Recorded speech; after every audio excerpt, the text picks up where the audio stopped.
Okay. Thanks so much to the organizers for having me. And I found these two presentations really interesting, which I do want to respond to in our 4 minutes of reply. But I want to get more granular in my talk to discuss two aspects of lawfare. I'm going to actually focus on one, but I think there are two key components of lawfare that are actually about, and I think it's a different way we need to conceptualize them that we have not been talking about. We sort of think about them in a narrative sense, and I actually want us to start thinking about them as a strategic aid to the military effort. So there are two things. Number one are the campaigns to go after Israeli officials and soldiers to have them arrested, and also the campaign to put an arms embargo on Israel. And so I'm going to focus mostly on the arms embargo campaign, but I'm happy to speak about the other aspect in the response. And I think it's important too that when I'm talking about this campaign, we're dealing with the same actors involved that are bringing these campaigns. It's the same NGOs, the same UN actors, so we have to keep that in mind. The campaign is happening at both the international and the domestic level. It's very serious, and I don't want to understate it. It's a symbiosis between the international actors and the domestic actors. They're definitely coordinating. They're coordinating with hostile states like South Africa, Nicaragua, Ireland. So it is not only NGOs, it is also state actors and potentially terror groups in some cases. Now, all the cases rely on each other's reports. When you're looking at the filings in courts, they all cite to each other. It's extremely circular. At the international level, we're dealing with the UN and the ICJ as a subset of the UN, and we're also dealing with the ICC. So, of course, the ICC, the arrest warrants. Also at the ICJ, though, we're dealing with 3 opinions. We have the genocide proceedings brought by South Africa. We have the proceedings brought against Germany by Nicaragua. And then we also have the advisory opinion from July. So these are all being relied upon on the arms embargo campaign.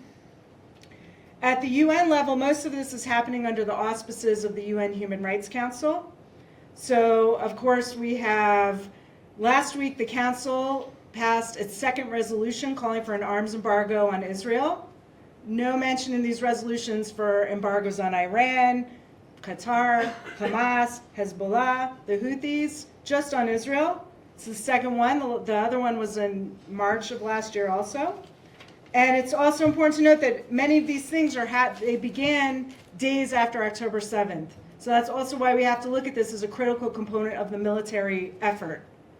Okay, this is not after months of what was going on in Gaza. This was part of October 7th. It's the information warfare part and also part of the military campaign. In addition, we have, of course, Francesca Albanese, who just got her mandate renewed for another 3 years in a secretive process. So she is issuing a report on arms embargoes in the summer. We have the Permanent Commission of Inquiry, headed by Navi Pillay. They are also mandated to do a report on arms embargoes. That got delayed a little bit, so that should come out sometime next year. And we also have what's known as the settlement database. So currently there are 90 companies identified on that database. Right now, they got 700 submissions to add additional companies. And so over the summer, they will issue an update, which will likely contain hundreds of companies, many of them involved in defense. So a lot of these international proceedings are feeding into the domestic proceedings. And in addition to the domestic cases where we have actual lawsuits, we also have mass lobbying campaigns, again, by the same actors. And it's not only going against Israel, it's going against local companies in those countries. It's also going against local officials. So a couple of months ago, we had one of these NGOs file communication with the ICC against Joe Biden and Anthony Blinken for their role in the genocide. So it's also to deter third states. It's not just deterring Israel, it's to deter third states and their helping of Israel in its military effort. And in some of these countries, there have been multiple lawsuits. So I don't have time to go into detail, but again, I can do so in the Q&A. The countries we're seeing these lawsuits, and again, they're specifically chosen because they're the closest allies to Israel. And they're also chosen because they are partners in the F-35 program. And that's the main target. They're targeting the F-35. And that's why these countries are being chosen. So we have the Netherlands, the UK, Denmark, Canada, the US, France, Germany, and Australia. In several of these countries, the cases were dismissed on act of state grounds, but there are still proceedings going on in the UK, in the Netherlands, and in Canada. And lest we are happy that some of these cases are getting dismissed, no, we should not be happy about it, because in several of these cases, very bad precedents have been set. So in the UK, there's going to be a hearing in a couple months. But in that case, the government has said Israel does not have a commitment to IHL, and that's why they cut off some of the export licenses. And they're still keeping the F-35, not because they support Israel, but because they are number 2 in the program and they don't want to alienate the United States. It has nothing to do with us or our battles here. They're completely opposed to giving us any of this capability. And now it is in British courts that the UK government thinks that Israel has no commitment to IHL. So that's extremely disturbing development that I've already seen reverberating in BDS resolutions, in shareholder resolutions around the globe. And also in the ICJ Nicaragua v. Germany case, the court did not issue provisional measures in that case, but it wasn't because they didn't think Germany had an obligation. It's because Germany said in the proceedings they weren't giving us any weapons. So again, we shouldn't be thinking, oh, okay, it's a great thing that that happened in that case. Now, some of the, and also again in the U.S., under the Biden administration, a lot of the weapons were withheld. So, and it did have reverberating impacts. Again, I saw some of that material mentioned in BDS and in some of these other lawsuits. Now, the actors involved are the international NGOs very familiar to us: Oxfam, Amnesty, Human Rights Watch, PAX, SOMO. There's a group of legal NGOs, particularly operating in Europe: GLAN, Global Legal Action Network, ELSC. In America, the Center for Constitutional Rights, the Rights Forum in Netherlands, the European Center for Constitutional and Human Rights. So these are all the legal NGOs assisting. And then we also have, who are the main actors in all of these lawsuits? The common denominator, the PFLP NGOs. So Al-Haq, well known to probably most of us, is responsible for bringing the case in almost all of these countries. And then the other PFLP NGOs, some are involved in some countries, some are not. But they're the key actor in bringing these lawsuits. And as we know, who do they get their money from? At least the money we know. Europe, European taxpayers, the EU, the UN. So to close, because I'm sure my time is limited, just some takeaways. So it's very clear, and this has really been, I actually started documenting this back in 2008, so it's a little crazy we're here now. But it's very clear all along the international proceedings have been used to harness these types of things in domestic proceedings where there is teeth. The UN proceedings don't generally have teeth, but domestic courts do have teeth, as we know. This is going to have a lasting impact beyond the war, beyond the arms embargo. The decisions in these cases and the resolutions will be used going forward for continuing BDS. The fact that the PFLP is involved, or PFLP-linked NGOs is involved, what does that say when you have a terror-linked NGO going to a foreign country to mess with their weapons policy, with their foreign policy? Okay?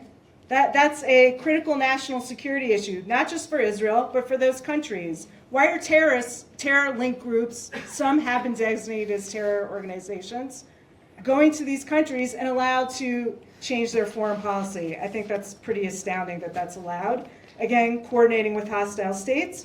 And the other big factors, who is funding all of this activity? How are these groups all able to coordinate across the globe? Where is the money coming from? This is not just coming from EU money. It's not enough money. Now, they are getting some pro bono help, but one case that I'm familiar with has 11 lawyers working on it in one of the countries, several of them senior lawyers. Those are not cheap. So who is paying for all of this? And that's something where, again, why we need to think of this as a national security threat.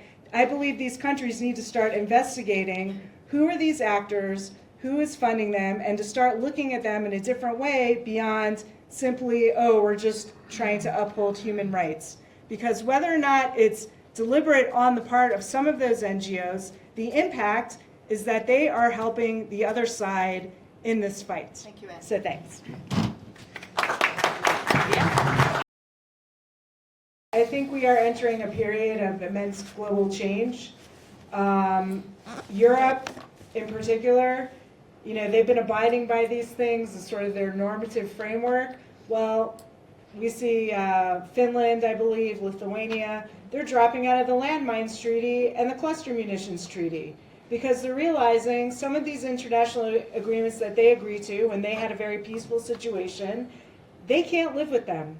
And so I think reality is beginning to hit. Even in the UK, Labour wanted to appease their pro-Palestinian flank, and so that's why they they cut 30 export licenses to us, and they're having this big fight on the F-35. But if Keir Starmer wants to invade Ukraine on behalf of the Ukrainians to help them against Russia, they need an F-35 to do that. So it's these types of realities are going to be hitting, given the situation right now. So I think we are going to see a lot of change in this. Hopefully, that countries will start realizing not to throw away everything, but we have to, in terms of interpretation. We especially see this with the ICC, where you have the laws of armed conflict. I think most Western militaries are on side on how these rules should be interpreted, but then you have the international institutions like the ICJ and the ICC that are completely interpreting these rules divorced from how they're being applied in practice, and with people who are not experts on how these rules should be applied. And so I think that's something else that needs to be addressed, is bifurcation in international criminal law and international humanitarian law. I think that's an area where a lot of work can be done. And then I think in terms of reforming the UN, it's almost an impossible task. Because it's very good if the US cuts money, because the last Trump administration, I go to Geneva a lot, and it was quite comical. When I would go to the Human Rights Council, they would have signs everywhere. Oh, poor us, we have no money, we can't operate the escalators.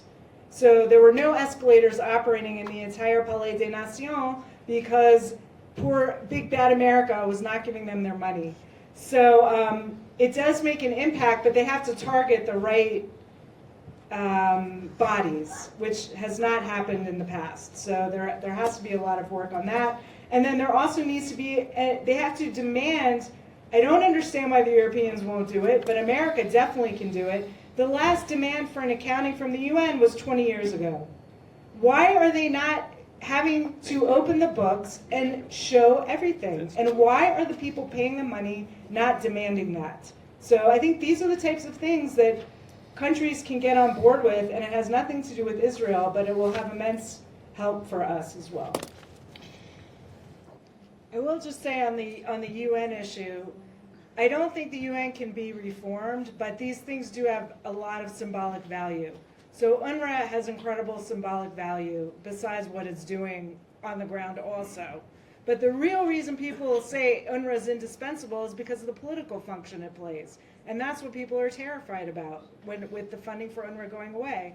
And it's the same thing with item 7, because that's something where Israel is singled out at the council. And when we see there's 100 NGOs operating at the council, and they can all, and they get, and if there's no agenda item 7 and they can only speak on item 4, they're not necessarily going to give up something that's relevant to their own country under item 4 to bash Israel when it's relevant for their own country. And so by cutting out that debate, you're forcing these groups to choose, are they going to go after Israel, or are they going to say something that's important for them? And so I do think there is symbolic resonance with this. I think it was very smart what Israel did 10 years ago with the Universal Periodic Review, where it basically left this institution to exercise leverage. It has to be done in a smart way, but they exercised the leverage and they got to join the Western Europe and others group where they have been able to exercise power there. So I think there are ways in which even in the system you can exercise some power, even though it's an incredibly flawed system and there's a lot of bad things about the institution. But I do think these individual measures can have a lot of impact.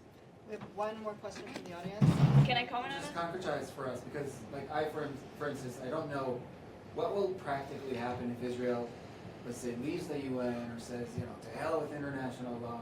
Like, what actually will happen? We obviously know what does happen when we are in the UN, so even if it's unprecedented, like, what are the possible consequences?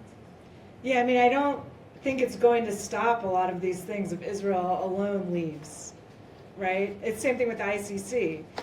But now you see, okay, Hungary might be leaving. Other countries are saying, no, we will host Netanyahu, to go against. So, but Israel alone, it's not going to have much impact. This UPR thing I was talking about did have impact because the Universal Periodic Review is the cornerstone of the new Human Rights Council, why it was set up and why it purported to be different from the Commission on Human Rights, which preceded it. And when Israel dropped out, that put the whole institution in jeopardy because that institution could only exist with that mechanism applying universally. So that was a instance where Israel's non-participation did have an impact. So again, it has to be targeted.